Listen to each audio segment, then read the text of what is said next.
બા ટોટલો થઈને ઊભો રહી ગઈ કે તારા બ્લોગ બંધ કરીને મારા ફોટા મેં કીધું આ કરવા આવ્યો મેં કીધું હું અહીંયા અને વળી પછી પાછી એના ફોટા પાડી દે તોય દયા નથી ખાતો કે જા ઓલા ઘરેથી ઓલું લઈ આવ મેં કીધું કયા ઘરેથી શું લઈ આવ તો એ કે કાંઈ નહીં કે આલી કે અહીંયા તમને બેને કે કામ હોપી દઉં કે હવે કે ચાંદલો ગણવા બે જાવ હાલો કે અને ભાઈ હવે ચાંદલો ગણવા બે ગયા એટલે આપણે જો ફાકા જ માર્યા નકરા મુખવાસ ન બુકડે ને બુકડા જોઈ લ્યો જ્યાં ધરાળના કામ આવા હોય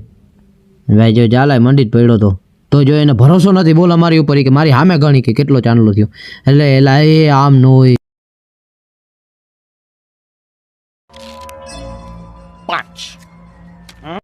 મેં એને એક ઝટકે એક હિસાબ કરીને દીધો તોય ભાઈને ભરોસો આવ્યો નહીં આપણા ઉપર એટલે જો હવે પોતાએ પોતાનું એટીએમ મશીન ચાલુ કર્યું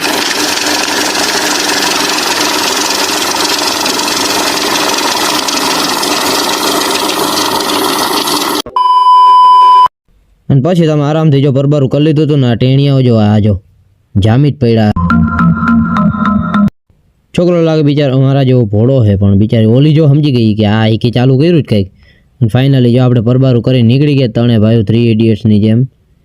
અને મોજ કરતા જ ગયા હી જો હવે આપણે નીકળી જો જરાક સાંજનો સનસેટનો સીન પણ સારો હતો તળાવની પાડબાજુ તો એ જ સનસેટ સાથે હવે મળ્યા આગલા બ્લોગમાં ત્યાં જય માતાજી